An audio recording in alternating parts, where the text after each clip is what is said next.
ಶ್ರೀ ಗುರು ಬಸವಲಿಂಗಾಯ ನಮಃ.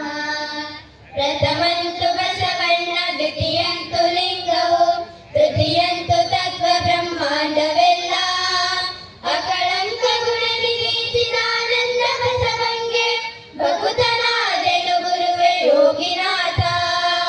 ವಸುದೆಲ್ಲದ ಮುನ್ನ ದೆಸೆಯಂಟ ನಿರ್ಮಿಸಿದೆ, ಶಶಿರವಿಗಳೆಂಬವರ ನಾಮವಿಲ್ಲ. ಬಸವಲ್ಲದಾದ ದೆಸೆಗೆಟ್ಟ ಲಿಂಗವನು ಹೆಸರಿಟ್ಟ ಗುರು ಬಸವ ಯೋಗಿನಾಥ. ವಸುದೆ ಹುಟ್ಟದ ಮುನ್ನ ಬಸವಣ್ಣ ಹುಟ್ಟಿದನು, ಶಶಧರನು ಶಿವಮೂರ್ತಿ ವರದನಯ್ಯ. ಅಸಮಾಕ್ಷರವತಾರ ಮೂರುತಿಯ ತಾಳಿದ ಬಸವಣ್ಣ ಬಸವಯ್ಯ ಯೋಗಿನಾಥ.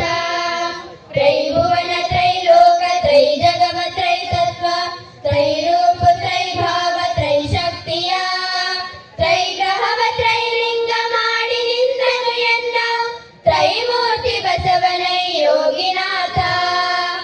ಆದಿಯಾಧಾರದಲ್ಲಿ ಆದ ಪಂಚಮ ಸೀಮೆ, ರಾಮವೆಂಟನು ನೋಡಿ ಹತ್ತ ನೋಡಿ. ಸೀಮೆ ಸಾಯುಜ್ಯದಲ್ಲಿ ಸಂಗಮವು ಆದಡೆ, ಆ ಬಸವ ಪುತ್ರನೈ ಯೋಗಿನಾಥ.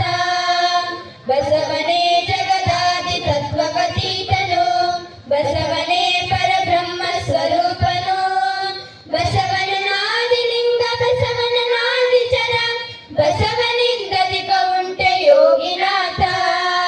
ಬಸವನೇ ಸತ್ಯಾಂಗ ಬಸವನೇ ನಿತ್ಯಾಂಗ, ಬಸವನೇ ಪರಮಚಿತ್ ಸ್ವರೂಪನು. ಬಸವನ ನಾದಿಲಿಂಗ ಬಸವನ ನಾದಿಚರ, ಬಸವನಿಂದಧಿಕ ಉಂಟೆ ಯೋಗಿನಾಥ. ಬಸವನ ನಾದಿ ಗುರು ಬಸವನ ನಾದಿಲಿಂಗ, ಬಸವನ ನಾದಿಚರ ಪರಮ ಭಕ್ತ. ಬಸವನ ನಾದಿ ಗುರು ಚರ ತ್ರಿವಿಧ ರೂಪಾದ, ಬಸವಣ್ಣ ಶರಣಾಗು ಯೋಗಿನಾಥ. ಆದಿಗುರು